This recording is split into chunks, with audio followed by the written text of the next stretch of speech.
오늘은 웨스트민스터 신앙고백서 제4장을 함께 생각하겠습니다. 제4장은 하나님의 사역의 두 번째 창조에 대해서 말씀을 하고 있습니다. 하나님의 사역은 크게 네 가지인데, 첫째는 작정, 둘째는 창조, 셋째는 섭리, 넷째는 구속입니다. 그래서 이 네 가지를 우리가 생각하는데, 오늘은 두 번째 창조에 대하여 생각합니다. 신앙 고백서는 창조에 대해서 두 가지를 말씀합니다. 첫째는 천지 만물의 창조입니다. 그리고 두 번째는 인간의 창조에 대해서 말씀을 하고 있습니다. 제4장 제1절 만물의 창조.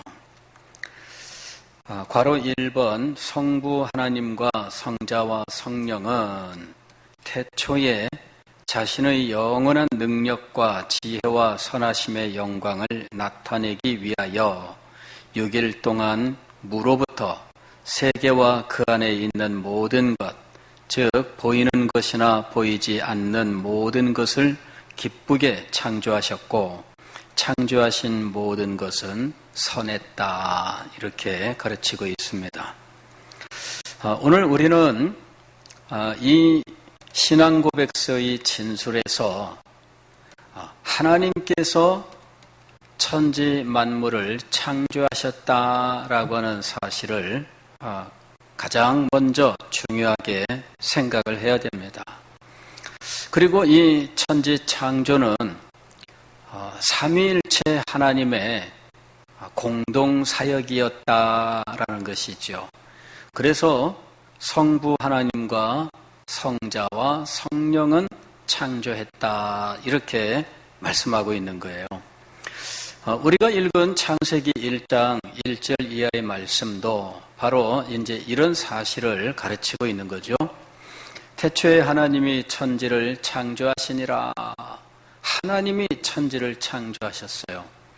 그런데 여기 2절 말씀을 보면 굉장히 좀 이해할 수 없는 이런 말이 있지요.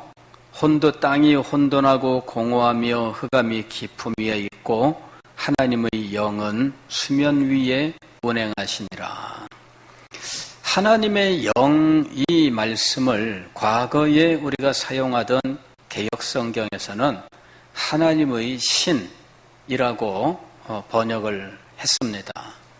하나님의 신은 수면 위에 운행하시니라. 제가 학생 시절에 성경을 읽으면서 이 하나님의 신이라고 하는 이 말을 잘 이해를 못했었어요. 하나님의 신은 수면에 운행하시니라. 하나님의 신이란 게 뭘까? 수면에 운행한다고 하는 것은 무슨 수상스키와 같은 것을 말하는 것인가?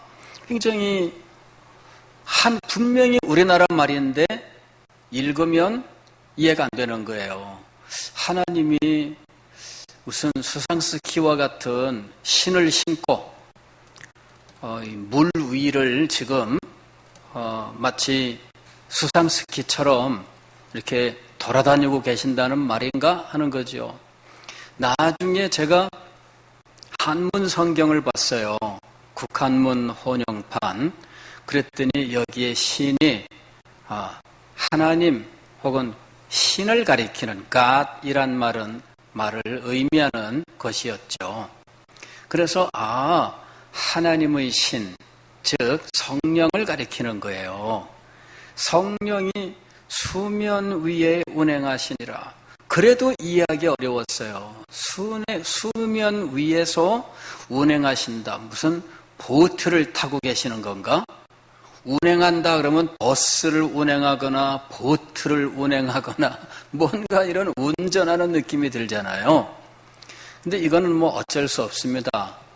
히브리어를 우리말로 번역할 때 그 단어가 갖고 있는 의미를 적절하게 전달하기가 참 힘들고 어려워서 그런 거였습니다.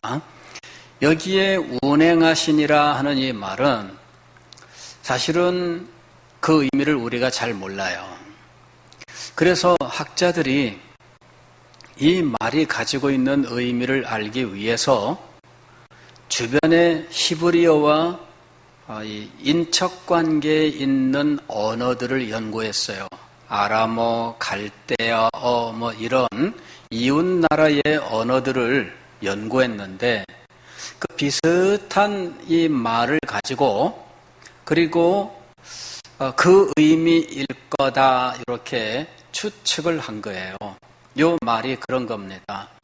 가령 우리 말도 우리가 그 뜻을 이해하기 위해서 외국어의 도움을 받는 일도 있고요. 또 외국어를 이해할 때 서로 친척관계에 있으면 좀 더 쉽게 이해되는 면이 있어요. 가령 일본어와 우리나라 말이 친척관계에 있다고 그래요.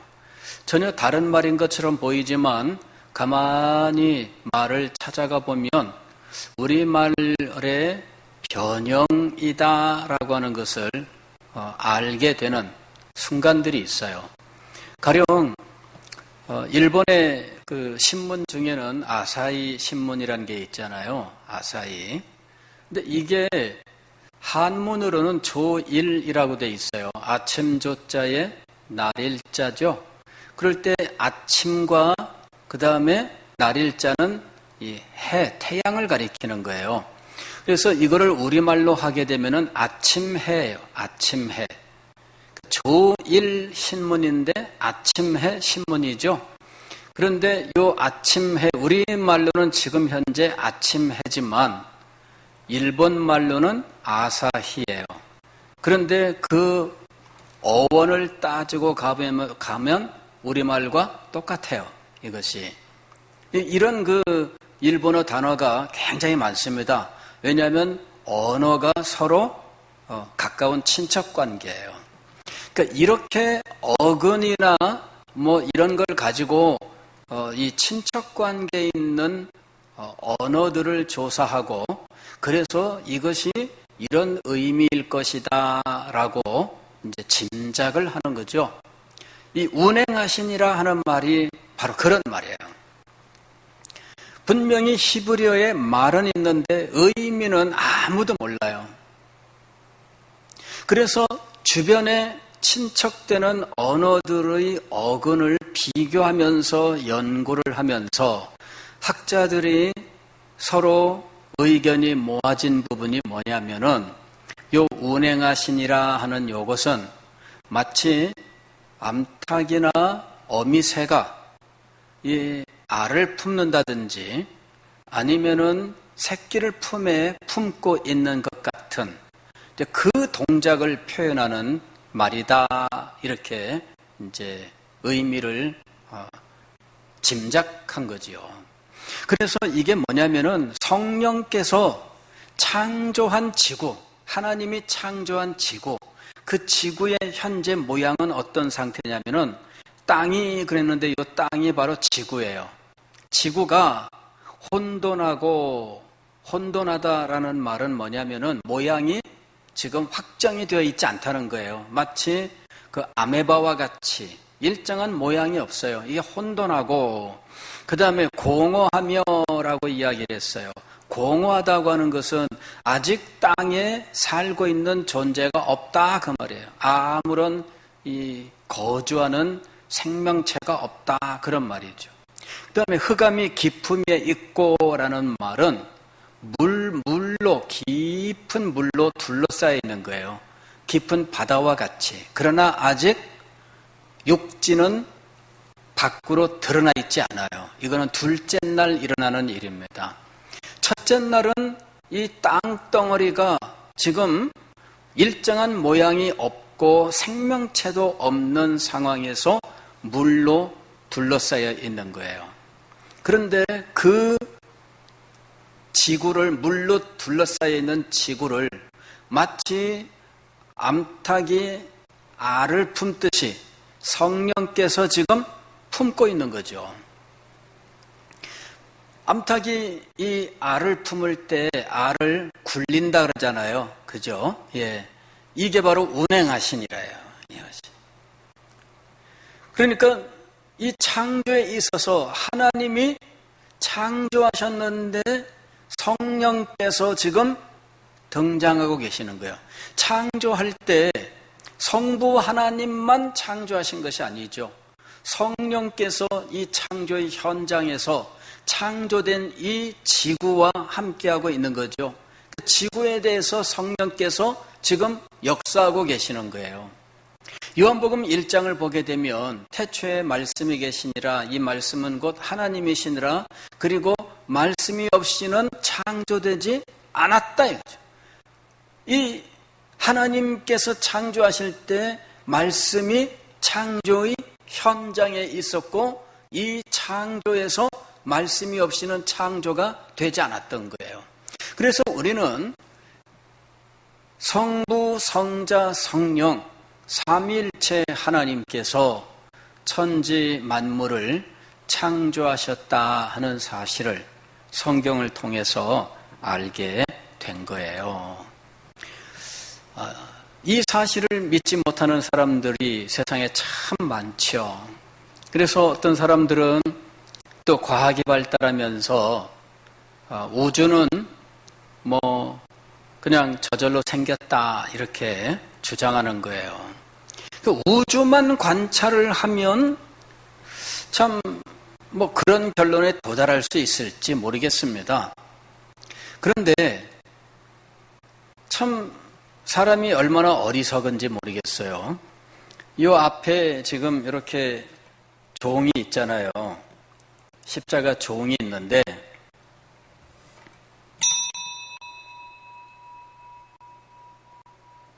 이 종은 어제까지는 없었어요. 하룻밤 자고 나니까 이 자리에 딱 생기는 거 있죠. 굉장히 신기한 거예요. 이게 교회당이니까 굉장히 신령한 곳 아니겠어요? 그래가지고 이 신령한 곳에 이상한 힘이 있어가지고 밤새 이 종이 생긴 거 있죠. 얼마나 놀라운지 모르겠어요. 여러분 믿어지십니까? 안 믿어지세요? 아니 이 종이 밤새 지금 이게 생겼다니까요. 그냥 이렇게 이야기하면은 아마 전 세계 한 사람도 믿지 않을 거예요. 이게 어떻게 하룻밤에 생기냐? 그러면 이렇게 얘기하면 믿을지 모르겠어요. 만년의 세월이 걸려서 생겼다. 만년이라는 시간이 지났다고 하면 믿을까요? 그러면 믿는 사람이 있을지 모르겠어요. 우주 만물이 저절로 생겼다고 하는 사실을 믿는 사람도 이 종이 저절로 생겼다고 하면 아무도 안 믿어요. 종이 저절로 생겼다면 안 믿는데 종하고 비교할 수 없는 이 우주 만물은 저절로 생겼다면 믿는 거예요. 여러분, 그게 정상일까요? 저는 아무리 생각해도 이게 정상이 아니에요. 종을 보면서 사람들은 그리 얘기하죠. 왜 이게 저절로 생겼다는 것을 믿지 않느냐? 당신은 왜 믿지 않습니까? 그러면 종이 어떻게 저절로 생겨요? 이런 디자인으로 이렇게 만드는 거는 분명히 지혜가 있고 솜씨가 있는 사람이 만든 거지. 어떻게 이런 것이 저절로 생길 수가 있습니까? 이렇게 따지고 들 거예요. 아무도 이런 모양으로 이러한 물건이 저절로 생겼다는 것은 아무도 안 믿어요. 분명히 누군가 지혜로운 사람이 솜씨가 있어서 이걸 목적을 가지고 만들었다고 결론을 내릴 수밖에 없다는 거죠. 딱 보면 알아요. 여기에 대해서 무슨 다른 이유를 댈 필요가 없습니다. 그냥 보면 아는 거예요. 이거는 누군가 목적을 가지고 만들었어요. 그 사람은 이것을 설계할 수 있는 지혜가 있고 그 설계대로 만들 수 있는 능력이 있는 거죠. 이거를 만든 사람은 누군가는 만들었는데 우리는 이것을 만든 존재가 개라고 말해도 아무도 안 믿을 거예요. 그죠? 개가 만들었다. 우리 집 개가 얼마나 똑똑한 줄 알아요? 그 개가 와서 만들었어요. 이러는 거예요. 개가 정말 똑똑해요. 우리 집 돼지가 만들었다라도 아무도 안 믿을 거예요. 그러잖아요. 왜? 이걸 만들려면 개와 돼지와는 비교할 수 없는 지적인 능력과 또 그것을 실행할 수 있는 실제적인 능력을 가지고 있어야 돼요. 아무도 이 십자가 종에 대해서 저절로 생겼다고 해도 믿지 않을 것이고 개나 소나 돼지가 만들었다고 해도 안 믿을 거예요. 분명히 사람이 만들었다. 그리고 사람이 만들었다고 하는 사실을 어떻게 알 수 있느냐라고 물어보면 마땅히 대답하기 힘들 거예요. 그냥 아는 거지 무슨 거기에 어떻게 아느냐가 어디 그러잖아요. 어떻게 아십니까? 그냥 아는 거지. 우주 만물을 볼 때 저절로 되었다고 믿는 것만큼 어리석은 것이 없어요. 여러분, 사람들이 보통 그러잖아요. 작은 거짓말은 아무도 안 믿는데 큰 거짓말은 믿어요. 그죠? 예. 이 우주의 기원에 대해서 온 세계에 가장 탁월한 어떤 지적 능력을 가졌다고 하는 사람들이 저절로 생겼다고 하는 사실을 주장하고 그것을 많은 사람들이 믿고 있어요. 그러나 따져보면 그것만큼 어리석은 것이 없어요. 그들은 그것을 믿을 수 있는 분명한 증거가 있다고 하면서 물리학적인 증거를 수학적으로 증명해냈다고 이러면서 증거를 들 거예요. 그리고 이 수학적으로 도달한 결론은 세계는 저절로 만들어진 것이다 라는 거죠. 이것을 개가 만들었다고 수학적으로 증명할 수 없어서 안 믿는다는 거예요. 그런데 이 십자가 종을 저절로 존재하게 되었다고 믿지 않는 것만큼 우리는 세계가 저절로 존재하게 되었다고, 그리고 오늘과 같이 이런 모양으로 발전하고 더군다나 그 안에 이런 생명체가 존재하게 되었다고 하는 사실을 믿을 수가 없습니다. 저절로 되는 것이 아니에요. 성경은 명백하게 하나님이 창조하셨다 이렇게 말씀하고 있습니다. 그런데 이 만물의 창조에 대해서 우리가 기억해야 될 몇 가지 사실들이 있습니다. 4번에 보면은 만물의 창조는 6일 동안 이루어졌다 이렇게 말씀합니다. 창세기 1장에서 엿새 동안에 하나님께서 천지 만물을 창조하시되 첫째 날에 천지를 창조하셔요. 그럴 때 첫째 날에 창조된 지, 땅이라고 번역했는데 지구입니다. 그 지구는 아직 모양이 정해져 있지 않아요. 마치 아메바처럼 아니면은 용암, 마그마처럼. 마그마라고 하는 것은 이 액체 상태예요. 그래서 분명히 액체처럼 존재하고 있지만 이게 물처럼 흘러가면서 나중에 딱딱하게 굳어요. 이 지구가 최초에 지금 모양이 일정하지 않은 상태였어요. 그리고 생명체가 없어요. 물이 둘러싸고 있어요. 이게 첫째 날 지구의 모습이에요. 그리고 하늘이라고 부르는 천체, 즉 우주에 있는 모든 모양들도 그때 이미 하나님이 만드셔요. 그러나 지구처럼 아직 이 해와 달과 별이라고 부르는 이 빛을 내는 존재들은 아직 지구와 같이 분명한 상태가 아닙니다. 그런데 지구에 대해서는 둘째 날, 모양을 만드셔요. 그래서 육지가 드러나고 궁창 위의 물, 아랫물, 그 다음에 셋째 날 이제 땅덩어리의 모양이 만들어져요. 그래서 육지가 드러나는 거죠. 그리고 그 육지에 비로소 생명체가 창조되는 거예요.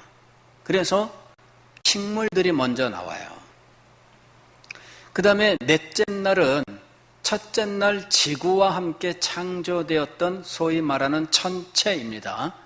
이 천체에 태양과 별들, 요 별들이 빛을 발하기 시작을 하는 거예요.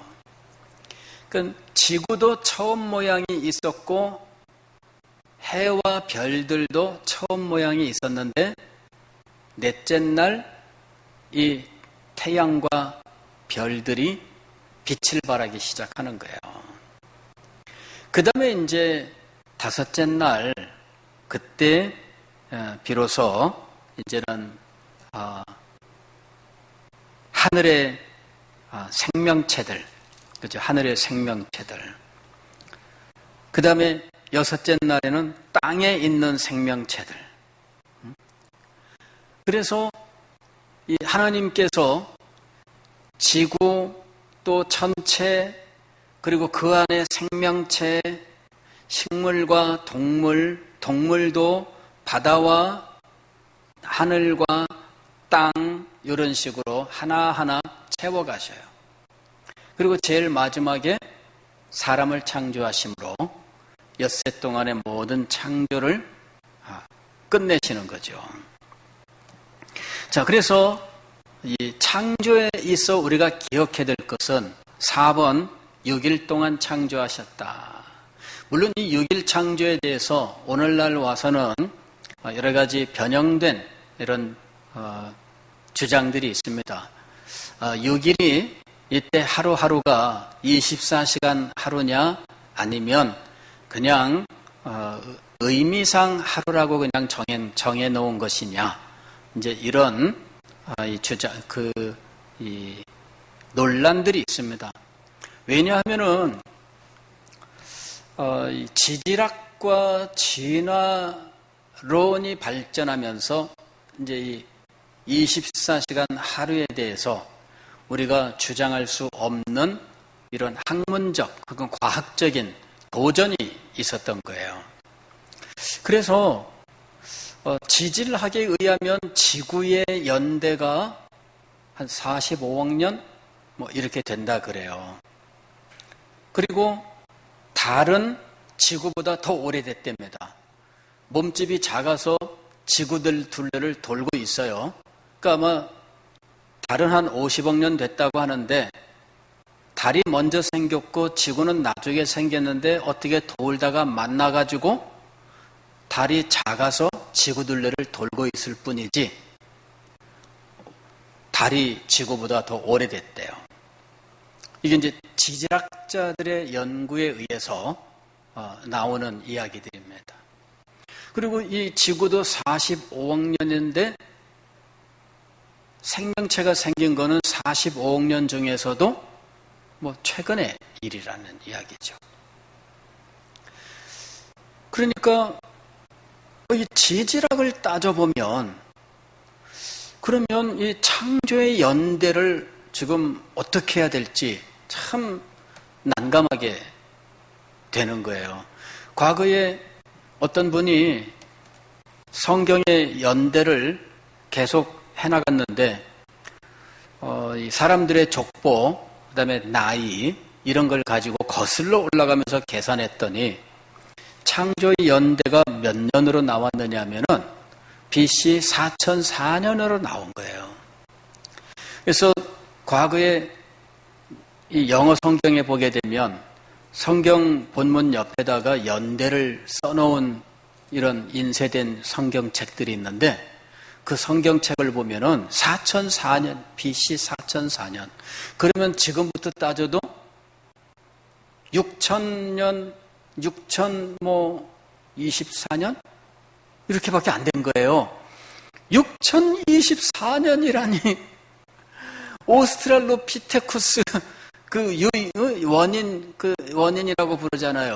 현재 인류보다 이전에 있었던 그 원인이라고 부르는, 즉 사람으로 진화되어 가는 직립 원인이라고 부르는, 이런 것만 따져도 150만 년 전인데 뭐 이렇게 주장하는 거죠. 그러니까 우리가 하나님의 창조를 이야기할 때 참 우리는 택도 없는 주장을 하는 것처럼 보인 거예요. 사실 아담의 연대 혹은 창조의 연대를 BC 4004년으로 말할 수 있느냐? 그렇지 않습니다.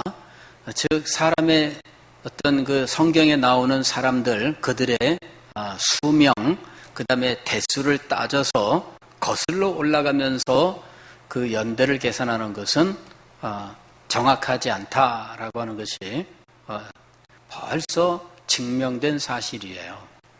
그래서 연대를 우리가 BC 4004년으로 확정 지을 수는 없습니다. 다만 그것보다 거슬러 올라간다고 해도 사실은 거슬러 올라가는데 한계가 있어요. 그러다 보니까 현대의 지질학을 받아들여야 되는 이런 상황이 나오게 되고, 그러다 보니까 창조의 엿새 동안은 24시간의 하루가 아닌 장구한 세월일 것이다. 이제 이렇게 현대의 과학을 받아들이는 입장들이 있어요. 우리는 무엇을 믿고 있느냐? 우리는 아직까지 지질학을 받아들이고 있지 않습니다. 그래서 창조의 연대를 우리가 정확하게 말할 수는 없지만, 그러나 45억 년, 50억 년 뭐 이렇게 말하는 이런 장구한 세월에 걸쳐 이루어진 것은 아니다. 가령 우주가 나이가 얼마냐? 전체 물리학자들은 현재 지구의 나이를 최소한 한 150억 년 정도로 봅니다. 150억 년 정도로 보는 이유는 우주 공간에서 오는 빛을 연구해서 그 빛을 보내는 그 별이 몇 광년 떨어졌느냐, 현재 가진 망원경으로 관측할 수 있는 가장 먼 거리에서 온 빛은 150억 광년이라는 거죠.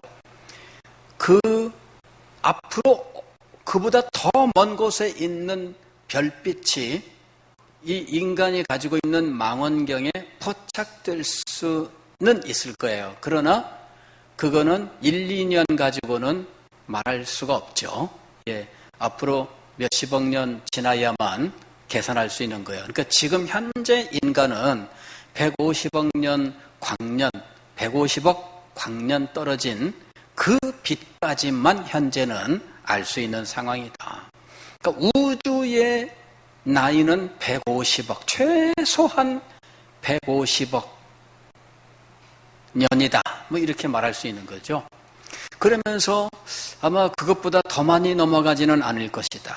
그러면서 또 수학을 갖다 대는 거예요.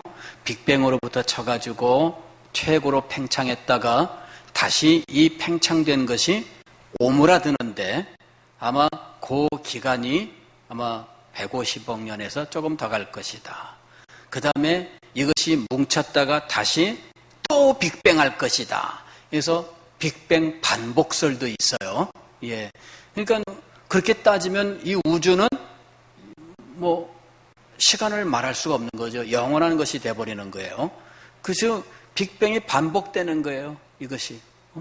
그러니 지금 이 사람들의 이 주장을 자기들은 과학이라고 이야기하는데 정말 그거를 현재 우리가 살고 있는 세상을 해석하기 위하여 법칙을 발견하는 데까지는 유용하나 그 기원을 말하는 것에는 지극히 어리석은 주장이 될 수밖에 없다라는 거예요. 자, 그 다음에 우리가 두 번째로 기억해야 될 것은 5번입니다.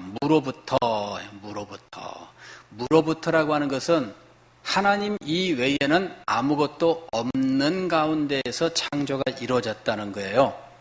즉 창조에 어떤 선행하는 물질이나 어떤 다른 것들이 존재하지 않아요. 창조주 하나님만 계셨어요. 창조주 하나님만 계셨는데, 즉 삼위일체 하나님만 계셨는데, 하나님께서 창조하시는데 손 안에 무슨 진흙덩어리를 가지고 만드시거나 그런 거 아닙니다. 선행하는 어떤 물질이 없었다라는 거예요. 선행하는 물질이 없었다. 하나님만 계셨어요. 그럼 물질도 없는데 어떻게 물질을 만드셨을까요? 하나님이 말씀으로. 그죠?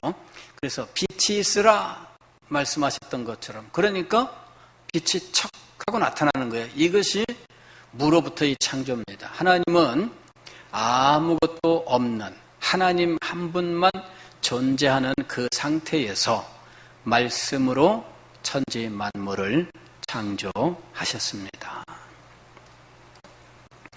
과학자들은 이렇게 주장하면 이것을 못 믿을 것이라고 비웃습니다. 그러나 과학자들이 굉장히 어렵게 심오하게 설명하는 이 세상의 기원론은 아무리 복잡하고 과학적인 것처럼 보이지만 과학이란 말로 믿을 수 없는 허망한 것들을 주장하고 있다라고 하는 사실을 알아야 돼요. 그 다음에 세 번째로 기억해야 될 것은 9번입니다. 창조하신 모든 것은 선했다. 창조하신 모든 것은 선했다. 이 선했다라는 이 말은 하나님이 창조하신 의도대로 창조에 의도가 있을 거 아니에요. 가령 뭔가를 만들 때 간단한 거는 그냥 슬슬 이렇게 만든다지만 그럴 때에도 우리의 생각 속에는 어떤 설계도가 있잖아요. 그게 복잡하든 간단하든 우리의 마음 속에는 무엇을 이렇게 만들겠다라고 하는 그림이 있는 거예요. 그 디자인이 있는 거죠. 그 디자인대로 되면 선했다라는 것이고요. 디자인대로 안 되면 이거 잘못됐네 이렇게 말하는 거예요. 여기서 모든 것은 선했다라는 말은 하나님이 의도하신 대로 됐다는 거죠. 실패한 것이 아니라 그대로 되었다는, 즉 성공했다는 이야기예요. 자, 이게 왜 중요하냐 하면은 어떤 분들이 성경을 읽으면서 창조에 어떤 자기가 살아왔었던 이방 문화 속에서 알고 있던 지식들을 가지고 성경을 해석하는 일이 벌어진 거예요. 다시 말씀을 드리면 이 그리스 신화에서도 마찬가지고요. 중동 지방에 혹은 이집트에서 있었던 모든 이 창조 설화라고 하는 것에도 마찬가지인데 이 창조의 이야기들이 있어요. 그리스 로마에도 창조 이야기가 있고 중동의 바벨로니아에도 창조 이야기가 있고 또 이집트에도 창조 이야기가 있어요. 그런데 이런 창조 이야기에서 공통적으로 나타나는 게 뭐냐면은 이 지구가 창조된 거는 이 파괴로부터 창조된 것으로 말하고 있다는 거예요. 즉 최초의 신들이 있었는데 신들의 전쟁을 통해서 파괴가 일어나고 그 파괴의 자취들이 이 오늘날 이 세계가 되었다는 거죠. 그러니까 이 세계의 무질서, 이 세계에 존재하고 있는 어떤 그 불행과 악 같은 것들, 이런 것들이 바로 파괴로부터 온 거예요. 신들의 전쟁, 시기와 질투, 그 다음에 서로들 권력 다툼으로 인하여 전쟁을 벌이고 그 전쟁으로 말미암아 혹은 자기 아버지 신에 대한 아들 신의 도전, 그 다음에 아버지 신을 아들 신이 파괴해서 아버지 신이 파괴가 되어가지고 쪼가리가 되었는데 뭐 이런 것들이 우주 전체가 되고 뭐 이런 식의 그런 창조 이야기가 있어요. 그런 그 창조들에 등장하는 그 상태가 뭐냐면은 카오스라고 부르는 거예요. 혼돈 상태죠. 동양에도 혼돈이 있습니다. 최초의 상태를 혼돈이라고 이야기해요. 그리고 이 혼돈의 상태에서 음양, 즉 태극 음양이 생기고 그 다음에 이 음양으로부터 오행이 생기고 오행으로부터 세계 만물이 생긴다. 이제 이런 이 음양 오행설이 있어요. 그런데 이 음양 오행설도 그 출발은 어디에 있느냐면 혼돈의 혼돈. 이 혼돈의 상태는 태극이라고 하는 음양, 즉 두 개잖아요. 두 개가 아닌 아무것도 없는 무극 상태이죠. 이런 식으로 설명을 하는 거예요. 즉 인간이 알고 있는 창조는 카오스에서 코스모스가 되었다라고 하는 거죠. 그런데 성경을 읽으면서 그걸 발견한 거예요. 2절 말씀 보면 1절 2절 보면 이렇게 되어 있어요. 태초에 하나님이 천지를 창조하시니라 땅이 혼돈하고 공허하며 이게 뭐예요 지금? 이게 카오스라 이거죠. 그리고 자기가 알고 있던 성경 이외의 자기 문화가 있어요.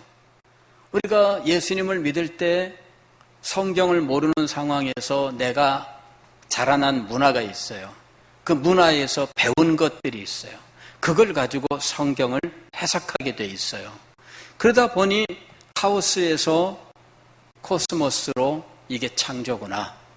그래서 카오스라고 하는 이전, 창조 이전 상태가 있고 그 창조 이전의 상태로부터 하나님이 창조했다. 이렇게 되는 거죠. 이래서 이방의 우상 숭배자들이 가지고 있는 창조 설화가 성경을 해석하고 교리를 만드는데 사용되는 거예요. 그래서 우리는 카오스에서 코스모스로라고 하는 이 창조론을 인정하지 않습니다. 성경은 그걸 가르치는 것이 아니에요.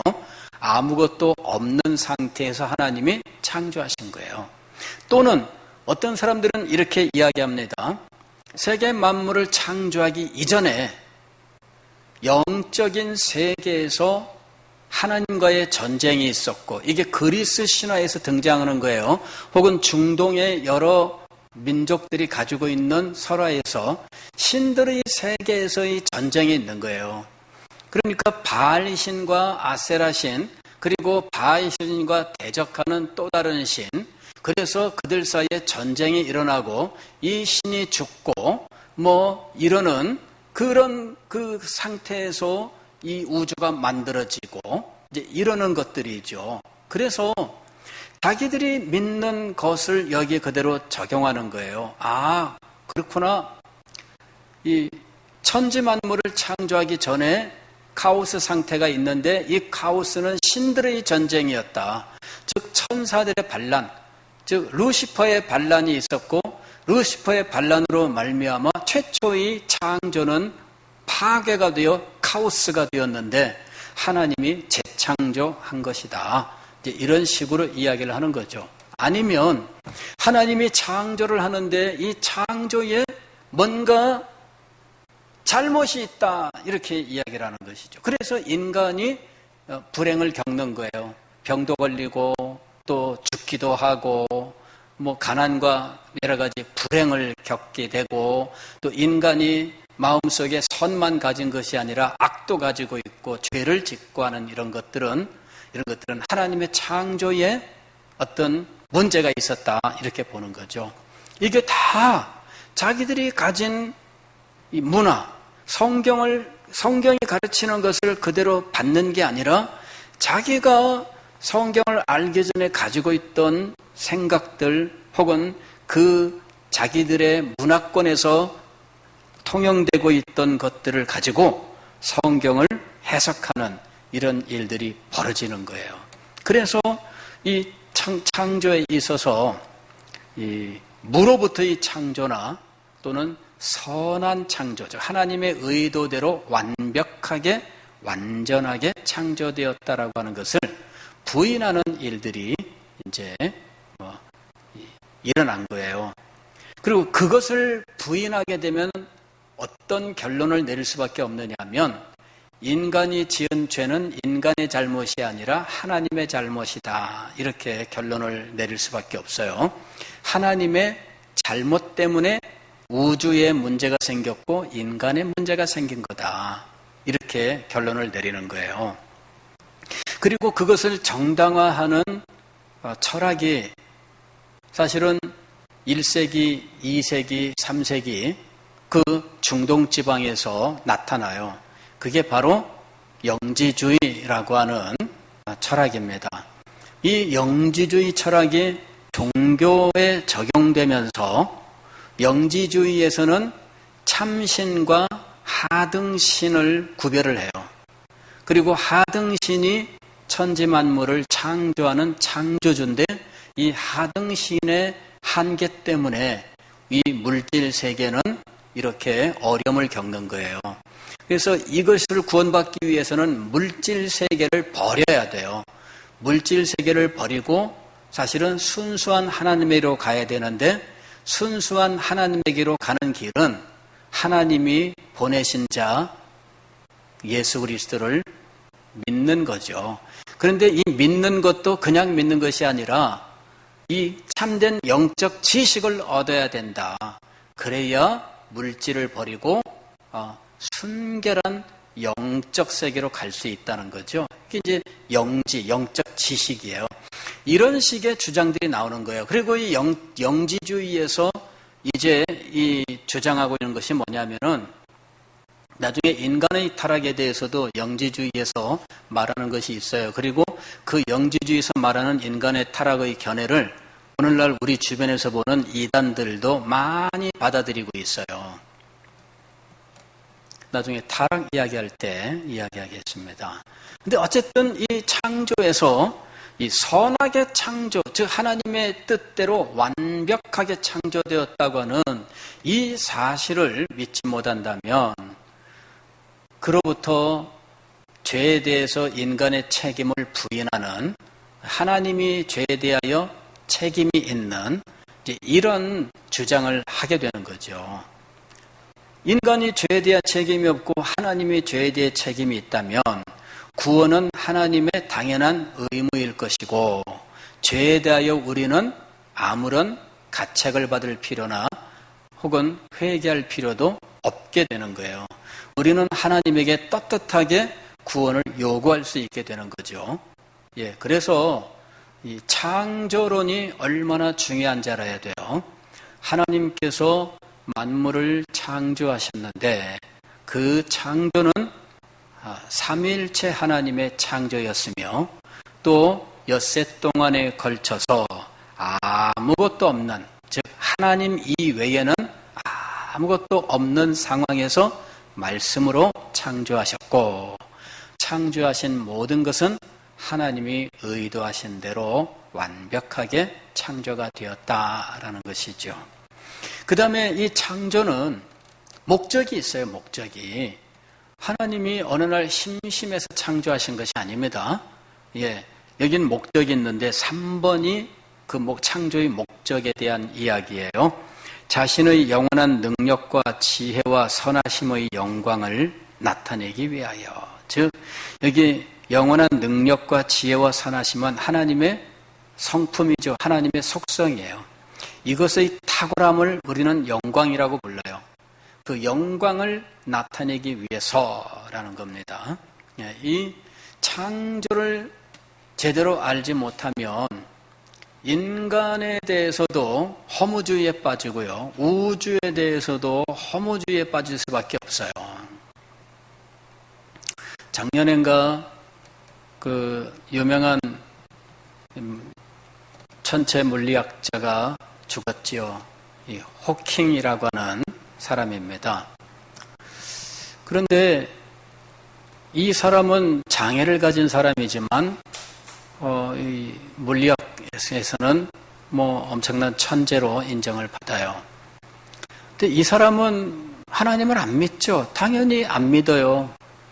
그냥 이 우주는 저절로 생겼고 그리고 우주의 종말이 올 것인데 그렇다 한들 인간도 우주의 한 부분일 뿐이고 그래서 우주가 멸망하는 것이나 인간이 멸망하는 것이나 다 똑같은 거지. 그러니까 인간의 삶에 대해서 인간의 죽음에 대해서 특별한 의미를 부여하지 않아요. 여러분이 창조를 믿지 않으면 의미를 찾을 수가 없어요. 목적을 찾을 수가 없습니다. 그냥 살아있으니까 사는 거예요. 공부 왜 할까요? 인간의 제도로 내가 어쩌다 보니까는 하다 보니까 공부를 하고 해보니까 공부에 재능이 있어서 공부를 잘했을 뿐이고 아무것도 아니에요.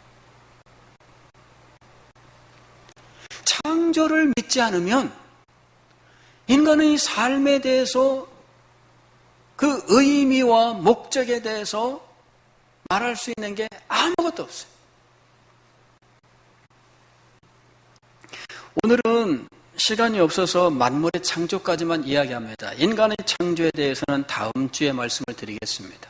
인간의 창조를 말하지 않으면 더더군다나 인간의 삶에 대해서 나의 삶의 목적에 대해서 그 의미에 대해서 내가 왜 이렇게 살아야 되는지에 대해서 아무것도 말할 수가 없어요. 그리고 창조의 하나님의 명령, 인간에게 하나님이 명령하지 않으셨다면 인간의 삶의 선과 악이라고 하는 기준도 세울 수가 없어요. 하나님의 인간 창조와 창조된 인간에 대한 하나님의 명령, 즉 하나님의 언약에 대해서 말하지 않으면 우리는 인간의 삶의 판단 기준도 세울 수가 없어요. 너나 나나 다 옳고 내가 사람을 죽인들 그게 왜 나빠요? 그게 왜 나빠요? 그렇게 되는 거예요. 내가 저 사람의 것을 몽땅 빼앗은들 그게 왜 나빠요? 하나님의 언약과 명령이 없으면 인간의 삶의 규범이 사라지게 돼요. 여러분, 이 창조는 정말 중요한 거예요. 우리의 삶을 규정하는 거예요. 창조를 인정하지 않으면 인간의 삶을 말할 수가 없어요.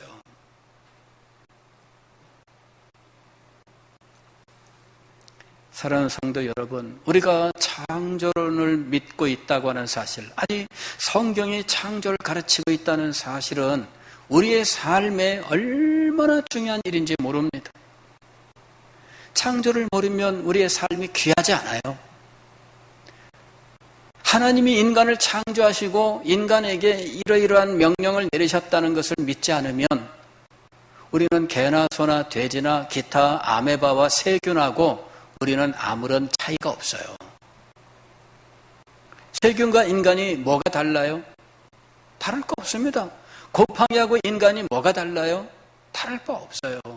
단지 인간은 곰팡이보다 사고 능력을 가지고 곰팡이를 죽일 수도 있고 세균을 죽일 수도 있다. 소독약을 발명해서 대량 살상할 수 있다. 그런 정도예요. 인간이 잘난 거 아무것도 없어요. 여러분, 의미와 목적이 사라지게 돼요.